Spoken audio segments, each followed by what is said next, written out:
Hello, everybody. Welcome to another Thriveabetes video. And today I'm here with Erin Dolan, who lives out in County Clare. So she's practically one of my neighbors and who I have known for several years. Erin, thank you so much for joining us here today. And we're just going to go straight into it. So tell us a little bit about your diabetes diagnosis, like what age you were and how long ago it was, and such. Yeah, sure thing. Thanks, Grania, for having me. Yeah, it's interesting to kind of look back on my life about my diagnosis because it's one of those things you kind of blur out of your mind. But I was diagnosed with type 1 diabetes at age 10. So kind of around that time, I had all the symptoms. I was really thirsty. I mean, I remember definitely during the lunches, all the other kids with their juice boxes, I was drinking all their juice and I was going to the toilet a lot. I lost a lot of weight. And funny enough, my mom was a dietitian. So she at one point had brought a glucose monitor to me and wanted to test my blood glucose. And I was like, no way.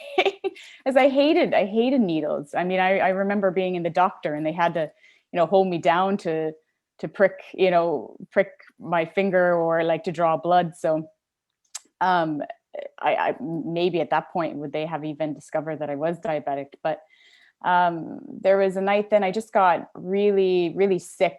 And in the middle of the night, my mom took a look at me and she just was like, we need to take you to the hospital. So I was rushed to the hospital in ambulance and I ended up being there for a week and they discovered I was diabetic. It was a bit of a scary time and I don't remember much at the hospital. It was kind of like a dream, but I do kind of remember them telling me, different foods maybe to try out and how to give myself a shot, draw the insulin, the regular, is it The a clear clear before before cloudy, cloudy. clear before cloudy, and a needle. And I practiced on a teddy bear so that I can then, do it myself. So there was this bit of kind of fear around it as well. And, after talking to my parents years later, they definitely were upset about it. And they thought, what was it that they could have done better? um, and just not really kind of knowing the disease and how serious it was. So after coming out of the hospital, it was definitely a whole new life. And even at the time, I was very active. I was very active in dance. I was eating well because my mom's a dietitian, so obviously it had nothing to do with eating too much sugar. So yeah, that's kind of how it all started. So that was 30 years ago now. Okay. And at the time, obviously, there was no apps. There wasn't the technology like the insulin pumps. So, when I was off at school, my parents couldn't really look at my glucose numbers to see what they were, like now with all the technology, you can share your readings. So So, back then you would have been probably on twice daily injections of mm, insulin with the mix, like mixing it up. But yeah, exactly.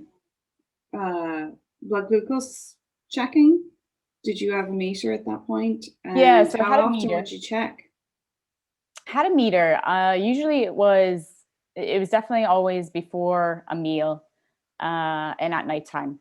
So it's probably about four times a day, I'd say. Uh, Wow. Because you were diagnosed 2 years before me. So you were 1991. I was diagnosed in 1993. And I was on the twice daily injections and I was checking twice a day, Twice finger a day. sticks twice a day. Yeah. Yeah, and I mean, and the meters were big. I mean, they were like Oh, yeah. they were Yeah. massive. Bigger than this, phone size. Yeah, yeah, Yeah. yeah, exactly. So going back to school then, once you had this brand new diagnosis and all these fancy tools and syringes in your Yeah. lunchbox, and so what? Because we talked about feeling different in school and how your association with JDRF kind of changed that. So let's talk a little bit about going back to school and how you felt, and then finding the kids camps. Yeah.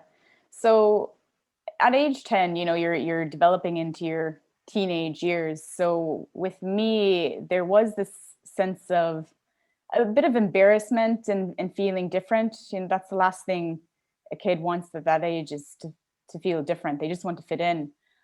Funny enough, though, when I went back to school, everybody was really curious about, what is diabetes and what do you have to do? So I do remember I had to give a lesson and teach my class, what diabetes was all about. I had to show them how to prick my finger. So they were always curious, and all my friends always wanted their glucose checked. So they're like, "Oh, can I read it?" And I'm like, "No, these strips, they're very precious. They cost a lot of money." So in that way, it was different, but I still had this fear of maybe being rejected by my peers. So You should definitely, also point out that you actually were born in America, in Florida. yes, So you didn't come to yes, Ireland until adulthood. So all of this is going on in Florida, in America. So, yes, yes, yes. Good point. So, because obviously the accent doesn't get that uh-huh. way. And the strips costing a lot of money because all that's free here. Yeah, right. Because I mean, I remember we had calculated it was like 50 cents a strip. So it's a lot of money when you're testing your glucose so many times a day. Um, but at the time I was under my parents' insurance, so those things were covered. But as you said, yeah, the JDRF, the Juvenile Diabetes Research Foundation, they had just started a chapter in my area. So we were really fortunate that we had the supports there. And they did have these fundraisers, the Walk to Cure Diabetes. And that was really good because it kind of, I felt like there was other people, other diabetics, and I wasn't alone. But definitely a turning point came. And I believe I was age 13, and I joined the cycling camps. So they were for teenagers. Maybe it was like 13 to 16 or 13 to 17. And you would go to a camp, you would set up your tent, and for 3 days you would take off on these little cycling adventures. So I just remember in the morning time at breakfast, before breakfast, we'd all sit on the picnic table together and we'd all check our glucose number. We'd all, get our needles out and inject. And it was just like, wow, like I'm kind of belonging here, and I'm not so different. And it was a really nice realization that I don't know, I felt okay with it. And then when we would go on our little cycling adventures, we'd have these checkpoints where we would test our glucose and make sure that they were okay. And if it wasn't okay, then we drink juice or have the dextrose tabs. And it was just it was really nice group. And I went back the next 2 years. So I think I was there for 3 years altogether. And it really did boost my confidence. And I started to grow a little bit more with my diabetes and feel a little bit more okay with it. So that Yeah. was definitely a big help. And then throughout the rest of your life, I mean, I know you're connected in with the community now because you're living in Clare and we have a group here. And like online makes everything so much easier. But Yes. did you maintain that kind of connection with the community, dipping your toe in and out over the next couple of decades? Yeah, it did. Because again, because there was that sense of belongingness, I became really active in the fundraising and with the groups. We would do the Walk to Cure Diabetes. So that was kind of an annual event that my family and friends would all take part, and we'd all meet at the beach and we'd do this walk together. And it was good. And we knew that we were doing it for a cause, but we were doing it, for myself, and really kind of understanding what diabetes is, and the seriousness about it. One thing I didn't mention, when I was early on, I think I was 12 or 11. I was on the school bus, and I passed out from a hypo, and I didn't get off on my bus stop. So at the very end, one of the kids was leaving, and he told the bus driver, "Look, like Erin's still back there. She's not waking up." And at that point, they had to call the ambulance and they had to treat me because of this hypo. So at that, we did really realize how serious the disease was and how it needs to be managed, properly, and how the technology and finding a cure is so serious. So I did have that connection with the groups and with the people in my camps. We would write letters, kind of like a pen pal to keep in touch. So I did keep that going through, my teenage years until really I got to university, and then things kind of went a little bit different at that point. Yeah. And I mean, because you mentioned before that you went back into feeling like you were different at that point, and you just like this desire to blend in and fit in with everybody else came back in Yeah. university. Yeah, exactly. Like I was growing, and then once I went to university, you're kind of free, and all of these things open up, and I definitely partied like a rock star there, and pushed my body to the limits and pushed my diabetes to the limits as well, because there was kind of this wanting to be didn't wanting to be different, and just wanting to enjoy this time. But yeah, I like I said, I definitely pushed my body, and towards the end of my university years, and hit it too. I didn't tell many people about my diabetes unless they were very close to me. But towards the end then of my university years, I got onto the insulin pump. So that was the first time I was on the insulin pump. So I think that was around 2002. And it was, a newer technology, and it did help me be a little bit more flexible with my diabetes. So in that aspect, I really did like it.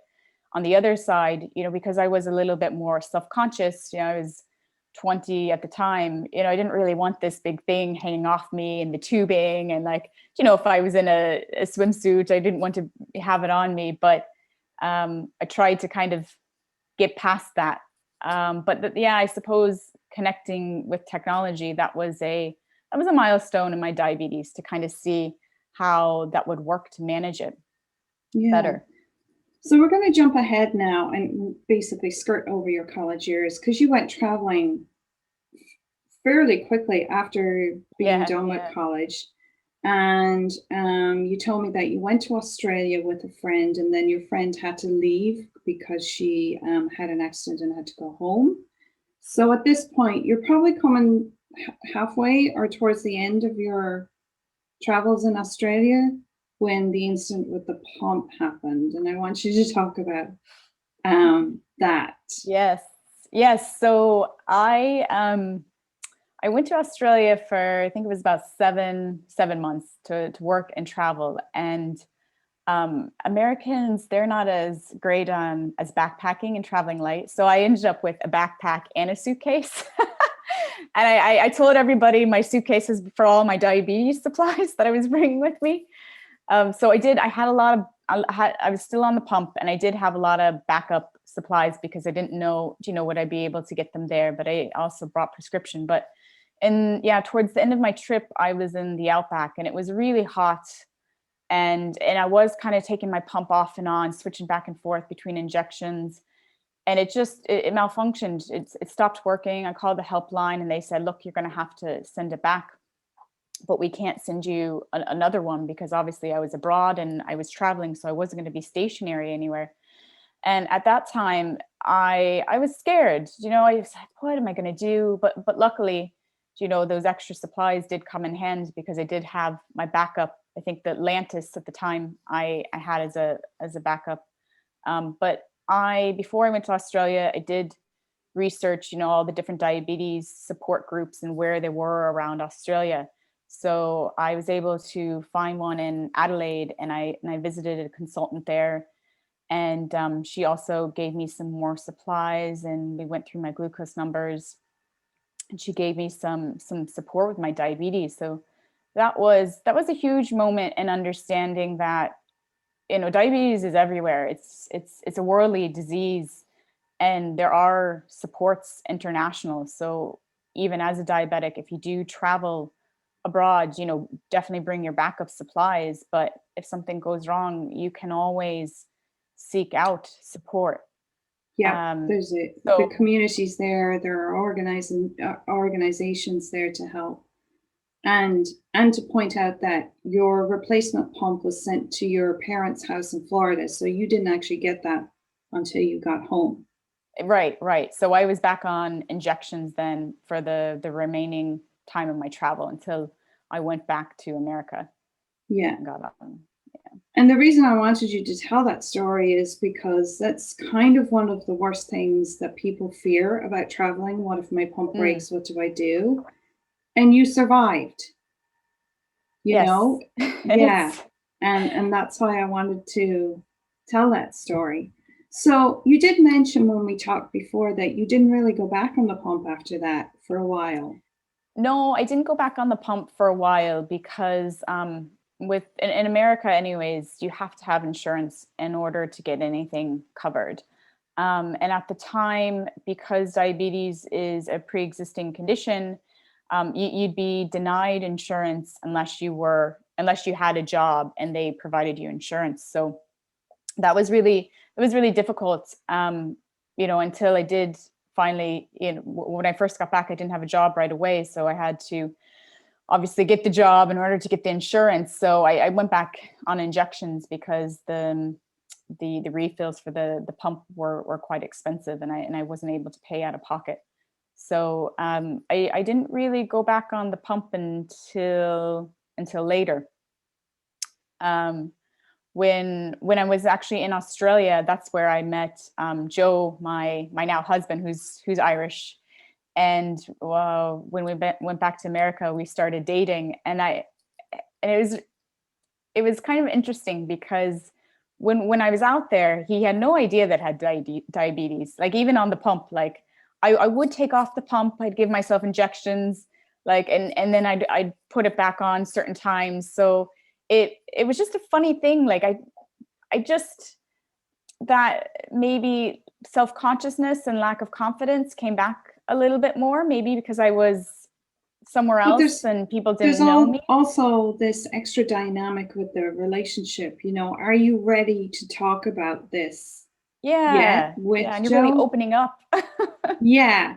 And I mean, you're not going to waste time on somebody who's not going to be around. So you kind of have to figure out, are they worth telling and being involved Yeah. in this lifelong condition, because that's part of the package. And also there's this anxiety around scaring them away. Yeah. There's a bit of vulnerability in yourself and really kind of opening up. So when I went back to America, Joe was living in Chicago and I was living in Florida. So the first time we met, I was like, okay, I have to tell you something. He's like, what are you breaking up with me? I'm like, no, I'm diabetic.